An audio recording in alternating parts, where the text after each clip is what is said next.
Welcome to Season 3, another episode of Community Storytelling, brought to you by the woman we all love, Linda Lester, in Leicester Square in Los Gatos. I'm Lissa Kreisler. Thank you for being with me. You know, I've done so many interviews, maybe well over 100, and every once in a while I get one thrown at me, and I'm always so happy to do it, but I'm always saying, okay, can I do this without crying? So we'll put me to the test today. We'll put you to the test today. You're about to meet a very special lady. You may know her name. It's going to come back to you very quickly, but now you're really going to get to sit down and talk with her. Alice Hoglan. And Alice, I am so honored to be sitting with you because while your son was a hero, you're a hero as well. Oh, Lisa, you're very sweet and kind. We will get into the very many reasons why you are both heroes.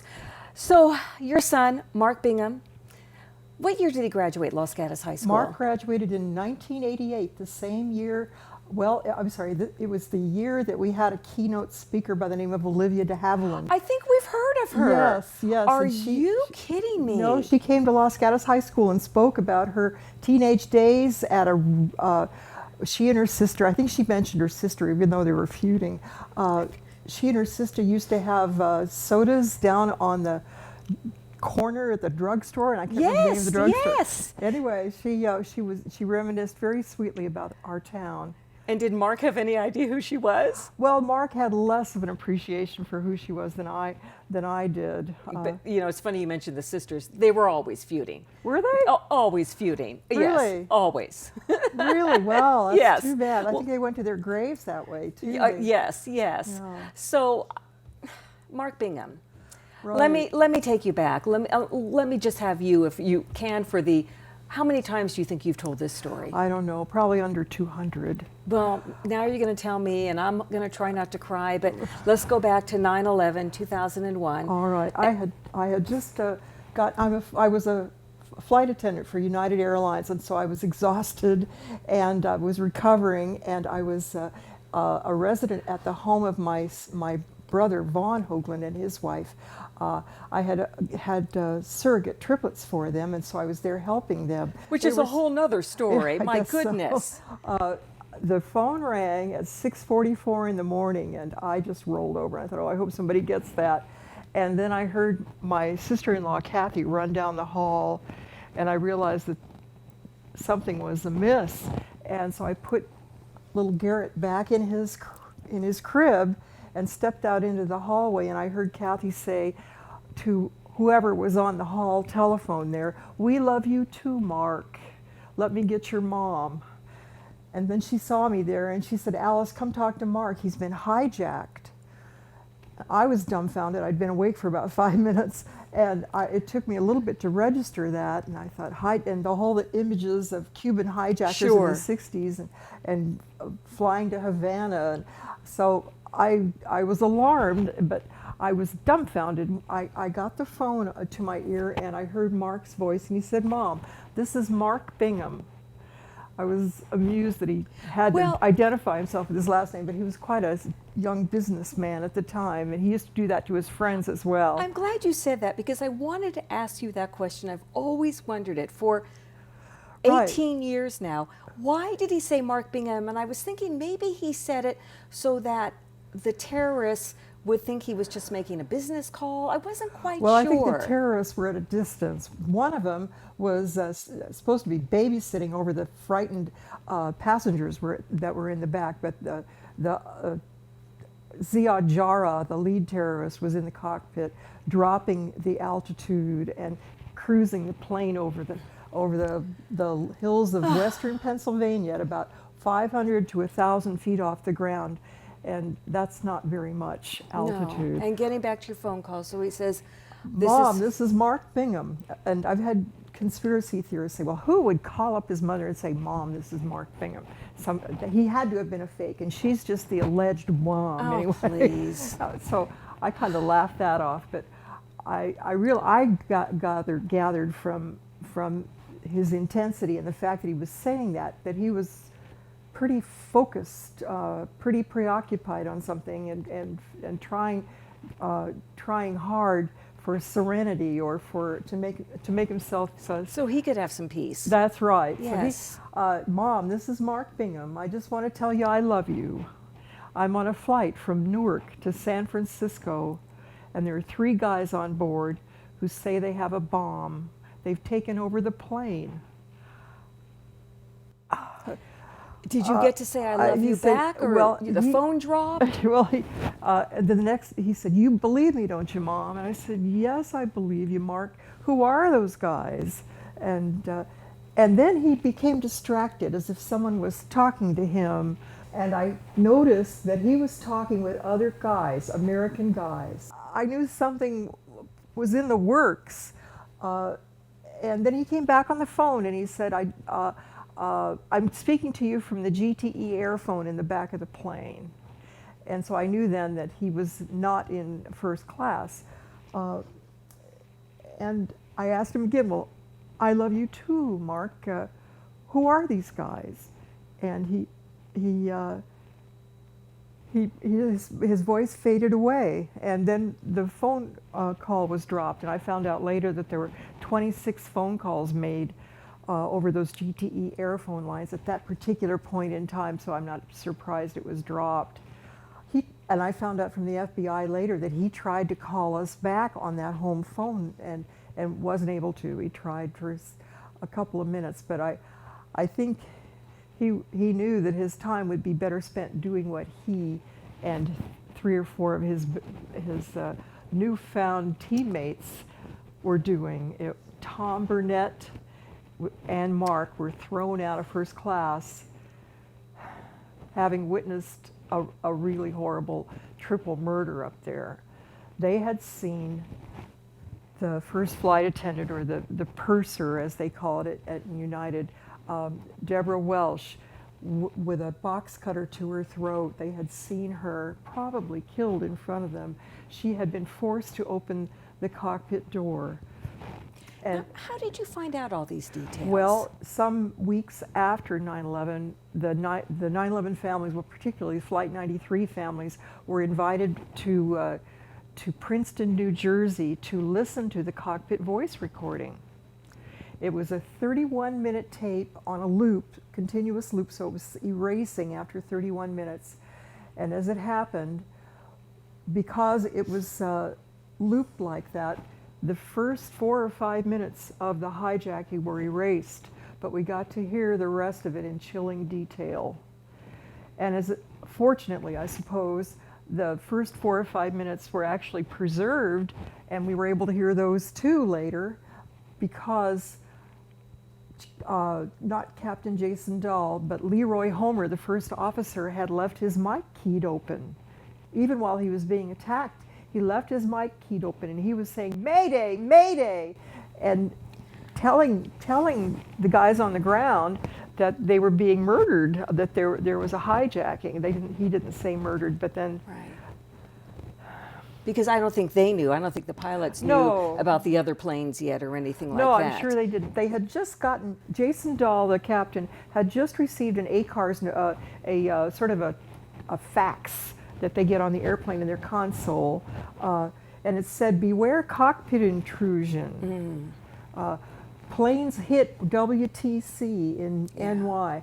So they were just getting that news. Yes. They were just getting that news, and they had requested confirmation or some kind of clarification of beware cockpit intrusion, when they were set upon by these knife and box wielding thugs that came in, cut their throats, hauled them out into the first class hall and galley area, and just left them in a heap. They probably also murdered Deborah Welsh at that point too. And then, of course, the rest is the terrible history of what your son and his 4 new buddies did. They pushed everybody out of first class, and so Mark took a seat way back in the back. And well, I think the reason I know that is because there was a register of what airphone he was using, and I think it was at row 25. And he was calling us to tell us not that he had just witnessed these horrible, gruesome events, and not that he was about to die, but he was telling us that he loved us, and he wanted us to know that he was calm in his last few minutes. But he didn't tell us although I realized it later, that he was mounting a counteroffense with Tom Burnett, who was across from him in the aisle, who was a football star when he was in college. Todd Beamer, who was in the back, not in, he was in the coach area, who was a basketball player here at Los Gatos High School, and Jeremy Glick, who was also a rugby player, as Mark was. Yes. And that was Mark's sport, right? Yes. He had many, but that was the one he loved. He came home one afternoon and said, "Mom, I've got a sport." And I looked him up and down. He was scuffed up, lots of dirt on his face and ripped. I thought, "Oh my God, what is it?" And he said, "Rugby." Okay, and that was my life for the rest of for the rest of Mark's life. This happens to be his Cal rugby jersey. How often do you take that out? Well, I try to put it away and not think about it an awful lot, but a lot. I have it displayed at the house. How do you tell this story so calmly? I mean, I've done it a few times. I've got the chills. I want to cry. Well, I look at your face. Well, I mean, how do you do that? Well, practice, and also the fact that it gives me a great deal of consolation and hope when I'm able to tell this story to other people. And I draw comfort from your face and your expression when you tell me that you are touched by it. Consolation and hope. Hope for what? Well, there are 5 things that have come out of my life as a consequence of being the mother of a murdered young man who fought fighting Islamist terrorists on board Flight 93. I'm a flight attendant now, retired, so aviation security is a biggie. The eradication of Islamist terrorism is a very big deal for me. The reform of Islam and the reconciliation of Muslims with the rest of the world and the other people of the world who are not Islamic. And the game of rugby. The game of rugby. And I've broadened that to be all competitive sports because not everybody wants to play rugby, but it's a good game. It's in some ways it's considerably safer than that other American pastime, football, which I also love. And then the fact that Mark told me at age 21, we had spent the day together, and I was just about to drop him back at his dorm there at Cal, and he got to fidgeting in his seat, and I couldn't figure out why he was getting so uncomfortable all of a sudden. And he said, "Mom, there's been something I promised myself I would tell you before the end of the day, before the sun went down." And I looked, and the sun was just going down. Wow, this must be something really big. And he stumbled through a few more sentences, and then I heard the words, "I'm gay," just sandwiched in between a whole bunch of verbiage. And I didn't take the news particularly well. I was, And don't beat yourself up because of that. Well, because so many mothers don't. Well, I didn't. I guess it's pretty bad news when you're not expecting it, But and you had no idea. I had no idea. I mean, no that's how idea. ignorant I was of my son. He was I knew that he had lots of friends, including women, and so I didn't even think about it or even worry about it because I knew that he had a lot of confidence and self-esteem and poise, and I knew that he would find a good partner when he wanted it to. But when he told me I'm gay, that he put me on a path. I've now become an unlikely spokesperson for the LGBT community. So now this was 10 years before 9/11, wasn't it? Yes, was this is that's very good. It was 1991, so it's just a little over 10 years before 9/11. And what I've noticed, and I have been holding your hand for 18 years. You just haven't Lissa. known it. You just have not known it. Oh my gosh, but I I'm have glad been to holding hear it now. I was Thank on you. K-Bay radio that morning. You were. The story came out very quickly of your son and you. It did. And okay. I've been sitting next to you for 18 years. Oh, I'm very pleased to hear that. I want to know, because I know how it's affected me, but I'm not the mother of a son who died a hero and who saved so many lives, because that plane was going for the Capitol. So he saved so many lives, he and his friends, some new, some old. That's right. But That's right. I've noticed that you've made it a point of saying not only was he a hero, he was a gay hero. And I think I know why, but I want you to explain why. Well, I can remember Mark telling me after he had finally come out to me, one of the things that bothered him very much was that there were very few people portrayed on the television and in the news as heroes or even as normal and regular people if they were gay. Gay characters on television and in the past and in movies, oh my gosh, if there was ever a villain, it was always the gay person. And always scrawny, right? Always A lot of scrawny. them. There was no way they could tackle anybody. Yes, and I found out that was a really serious error, bad stereotype when I became part of the well, I'm getting ahead of myself, but Mark's rugby playing has really shaped my life as well. Yeah, he told me, Mom, there just aren't very many heroes who are gay, and he was disappointed at that. And I realize now that he became that gay hero he wanted to be in the last minutes of his life as he was fighting these Islamist terrorists on board this hijacked plane that was doomed and filled with weeping and frightened passengers in the back, and scooting over the ground at about 600 miles an hour. Yes. I wish that there was something I could do. After the phone call was ended, we stood around in the kitchen just trying to figure out what to do. We were all standing in our pajamas. And my brother said, call him back and tell him that it's a terrorist attack, and tell him that there's not going to be any help coming from the ground, and tell him that he's got to rally some of his friends and make a run on the cockpit. And I can imagine if you did do that, and I think you did try to call him. I did. He said, yeah, Mom, I know. Yeah. Yes, Mom. Sorry, Mom, I can't talk now. How many times have you heard that over his lifetime? Oh, Yes, yeah. Mom, I know. Yeah. I'm not done with you or with the memory of Mark, because there's so much more to the story and what he has led to and what you have led to, because you both have made such a difference. So don't go away. We're going to be back. We're going to go shopping for just a minute at Linda Lester Square, and then we're going to come back and we're going to talk to Alice Hoglan some more. I'm Lissa Kreisler, and you are listening to Community Storytelling.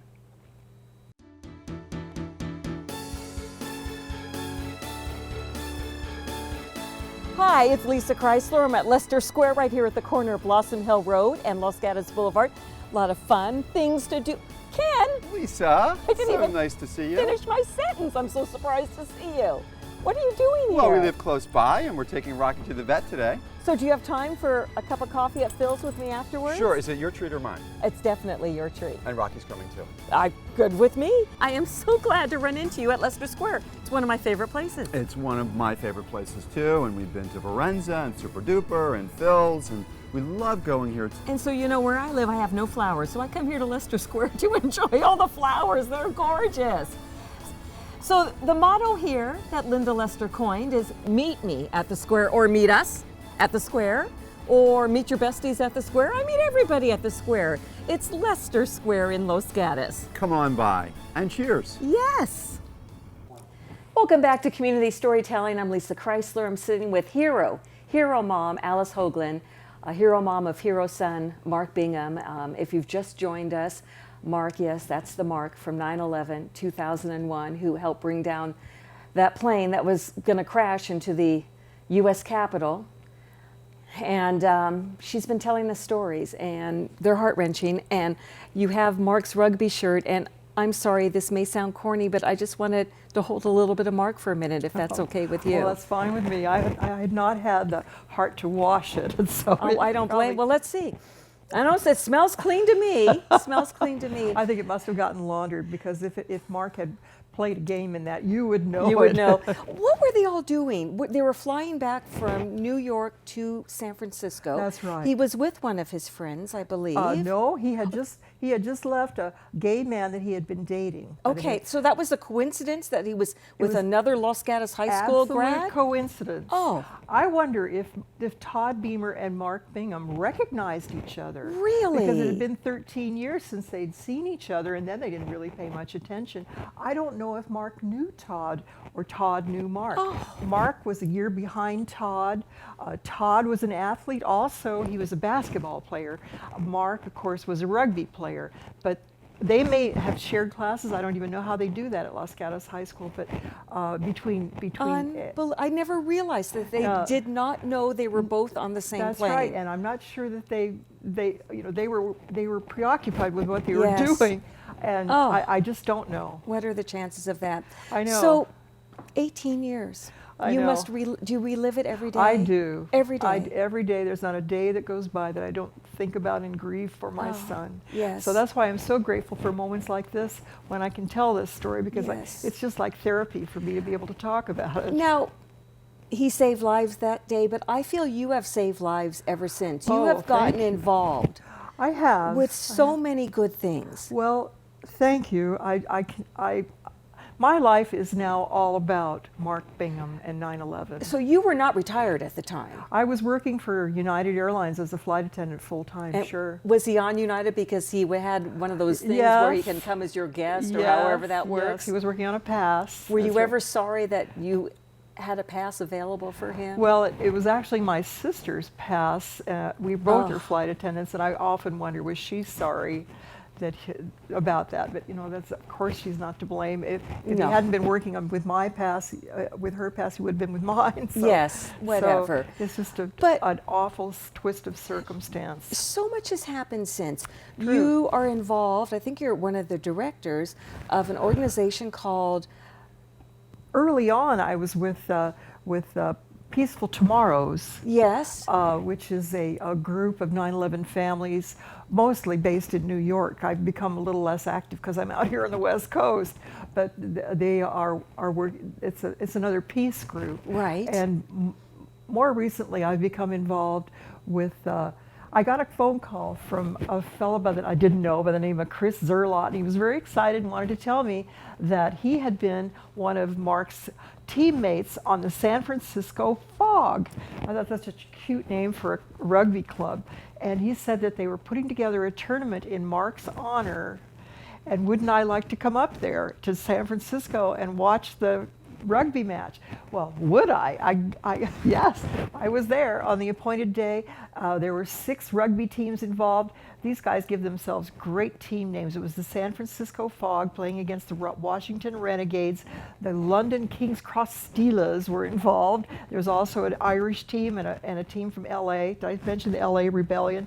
And they had this wonderful matchup. And finally, the San Francisco Fog emerged the winner of the first Bingham Cup. The Bingham Cup. How perfect is that? It's wonderful as far as I'm concerned. And has there been a second and third and Oh, fourth? yes. Every Oh, year? Every 2 years. It's a biennial okay. event. And I feel like such a queen. They fly me all over. Went to London the next year.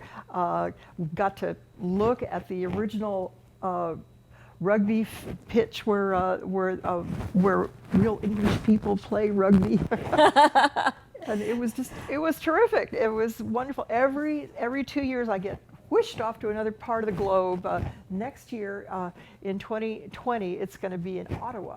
Last year, it was in Amsterdam, so I got to go to the Netherlands for the first time in my life. Yeah. Yes, but now what about, because I know you do good and you're being very humble right now. Well, I'm because being truthful. You are trying, no, I know that you're active in getting people to do good things in the community.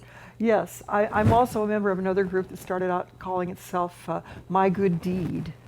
And it's evolved into 911day.com, and I am on the board of directors for that.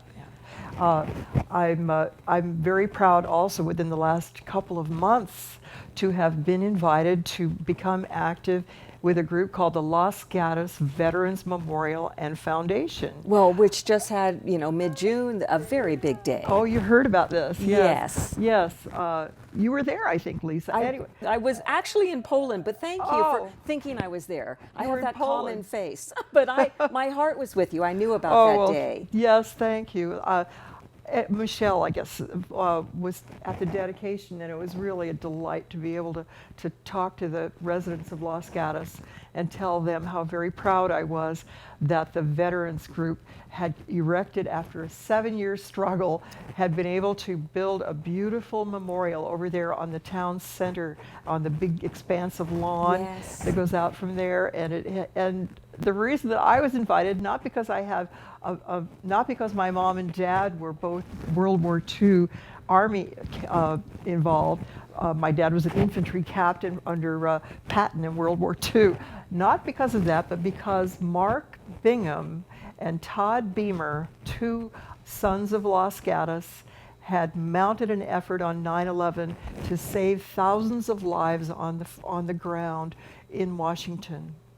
And even though they hadn't been able to save their own lives, they saved many, many lives. And I know one man who gave him his personal thanks, too late, of course, because Mark wasn't here, but John McCain. That's right. Very good. Yes. John McCain. John yes. McCain came to one of Mark's memorials and said that. I didn't know Mark Bingham. When he said that, I remember there is a photograph of Mark about 6'5", and John McCain about, I don't know, 5'9", and they're in this photo together. It's pretty cute. Mark had found out that John McCain, during his trying to remember what year it was, 2000, the year 2000 campaign, presidential run, was visiting San Francisco. And so he rushed over to one of his friend's office there and got this picture. And little did he know. Yeah, and Senator McCain didn't even remember the incident. There was a picture of him with Mark, but it was just a blur to him, I'm sure. And he said, "I didn't know Mark Bingham, but I wish I had." I think we all wish we had. I know we all wish we had. I think you would have liked him. I'm sure. If he's anything like you, how can you not like him? Well, he is actually much more personable and outgoing than I've ever been. He taught me a lot of lessons about life. My son taught me how to live.